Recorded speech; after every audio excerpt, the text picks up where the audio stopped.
So good morning friends. मी आज सोचिए और अमीर बनिए ह्या बुकाबद्दल आज बोलणार आहे. इथे सांगण्यात येत आहे की जो एडिसन होता, एडिसन आविष्कारक होता आणि त्याच्यासोबत खूप जणं असे लोक होते जे त्याच्यासोबत काम करणारे होते. पण एक असा व्यक्ती होता जो बर्स नावाचा, तो इतका उत्साहित होता याच्यासोबत काम करायसाठी की हा का म्हणे मी म्हणजे जन्मापासून तर मृत्यूपर्यंत याच्यासोबतच एकच लक्ष आहे, मृत्यूच्या शेवटपर्यंत का याच्यासोबतच काम करायचं आहे. तर याच्याजवळ ना पैसे होते ना काही होतं, पण याच्याजवळ तीव्र इच्छा होती की मला एडिसनसोबतच काम करायचं आहे. तर मग हा काय केला, मालगाडीमध्ये बसला आणि तो ट्रेन पकडून त्याजवळ गेला आणि तिथं त्यानं काय केला, तिथं डायरेक्ट तर नाही बोलू शकत त्यासोबत, पण त्यानं मजूर म्हणून काम केला. मजूर म्हणून काम केल्यानंतर खूप दिवस काम केल्यानंतर त्याला 6 महिने झाल्यानंतर त्याला असं आढळलं का आता आपण इथं ढळलो, म्हणजे नाही का वातावरणामध्ये ढळलो. तर त्यानं नाही का ॲडफोन बनवला होता. कोणं? एडिसननं ॲडफोन बनवला होता. तर याला कोण विकणार? पण ह्या बुकात म्हटलं आहे की आपल्याला सिग्नल जेव्हा सिग्नल येते तेव्हा आपल्याला ओळखता आला पाहिजे का सिग्नल कोणते आहे. तर मग त्यानं म्हटलं का मी विकू शकतो. तर त्यानं काय केला, कोण बर्सनं ते मशीन त्यासोबत विकला. पण त्याची जेनं तिथून निघला होता बर्स, तर त्याची इच्छा एकच होती की पार्टनर बनायचं होतं ना की मजूर. तर त्यानं दुनियामध्ये पूर्ण फैलवला. ठीक आहे. तर अशा पद्धतीनं एक अशी स्टोरी आहे. दुसरी स्टोरी आपण बोलणार आहोत. एक व्यक्ती होता आणि तो काय केला, सोन्याचं खदान शोधायचा प्रयत्न केला आणि त्याला मिळाली पण. तर सगळ्या नातेवाईकाजवळून त्यानं एक लाख घेतला आणि 1 लाख घेतल्यानंतर त्यानं मशिना घेतला जे खोदाची आणि खोदला मशिनानं खोदत आहे. त्याला सोनं काही लागलं नाही. तर तो काय केला, हार मानून फॉरेन चालला गेला. मशिना अशा व्यक्तीला विकला जो कबाडी आहे आणि कबाडीला विकून तो फॉरेन चालला गेला. तर खूप कबाडी बेवकूफ राहते, पण हा बेवकूफ नव्हता. तर यानं काय केला, ते मशिनाला घेतला आणि एक्सपर्टला विचारला का आता किती खोल आहे, सोनं लागायला किती खोल आहे. तर 3 फुटाच्या दुरीवर त्यानं थांबवला होता. कोण? तो व्यक्तीनं फॉरेन गेलेला.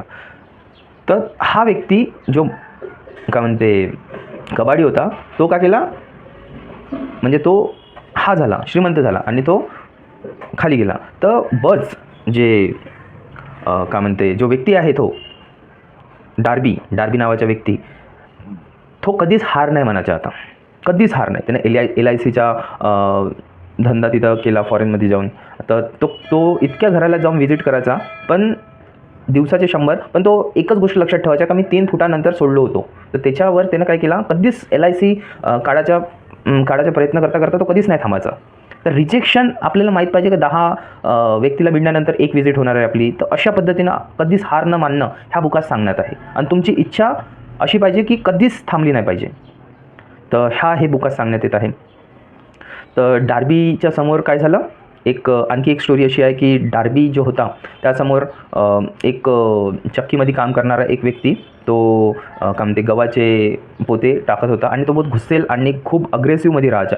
एनी टाईम तो अग्रेसिव्हमध्ये राहायचा.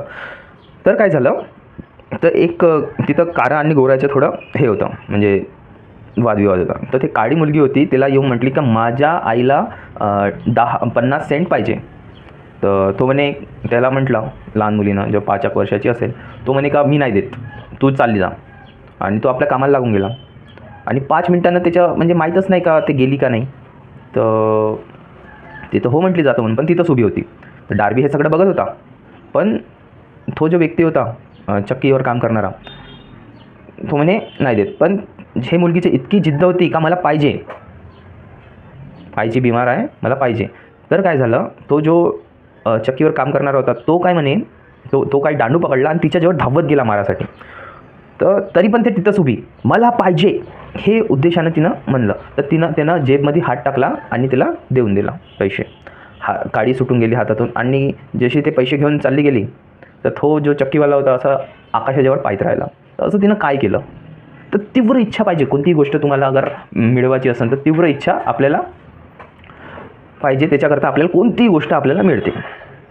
ठीक आहे. तसंच जो हेनरी फोर्ड होता, हेनरी फोर्ड काय करायचा, आपल्या जे कंपनीमध्ये जे इंजिनियर झालेले व्यक्ती होते त्यांना म्हटलं की जे 8 इंजन आहे ह्या कारमध्ये फिट करा.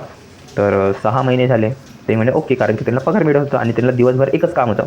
तर 6 महिने झाले फिट नाही झालं, तर 1 वर्ष झालं फिट नाही झालं, तर म्हणे का थांबून देऊ आपण, नाही जमत हे 8 इंचीन नाही होत आहे. तरी तो काय तुम्हाला पेमेंट भेटतं तरी तुम्ही करत राहा, नाही तर तुम्ही जाऊ शकता, आम्ही दुसऱ्याला म्हणून. तरी त्यांनी करत राहिले. तर त्यांना रस्ता मिळाला आणि त्याला जे पाहिजे ते मिळालं. तर तुम्ही भाग्याचे मालक आहे आणि आत्म्याचे कप्तान आहे तुम्ही. हे जे म्हणजे सांगण्यात तात्पर्य माझं हे आहे की आपण जे पण करतो अगर तीव्र इच्छानं केलं तर ते तुम्हाला मिळते. आणि कोणतं पण आपण काम करतो तर ह्या गोष्टींना नको सोडा की 3 फुटानंतर सोनं लागता राहिलं होतं, तर सोडायचंच नाही. ठीक आहे. आणखी इथं सांगण्यात आहे का स्पष्ट आकडा लिहा, तुम्हाला किती पाहिजे आणि कोणत्या तारीखपर्यंत पाहिजे. हे तुम्ही एक स्पष्ट लिहिले तर काय होणार, तुम्हाला मिळण्याची शक्यता 42% जास्त होऊन जाते. तर हे काही गोष्टी ह्या बुकात सांगण्यात आहे. आणखी मी काही पार्ट्स बनवत राहणार आहोत बुकाबद्दल. तर आजचा व्हिडिओ इथं आपण समाप्त करू. थँक्यू. लाईक करा, सबस्क्राईब करा आणि शेअर करा. थँक्यू.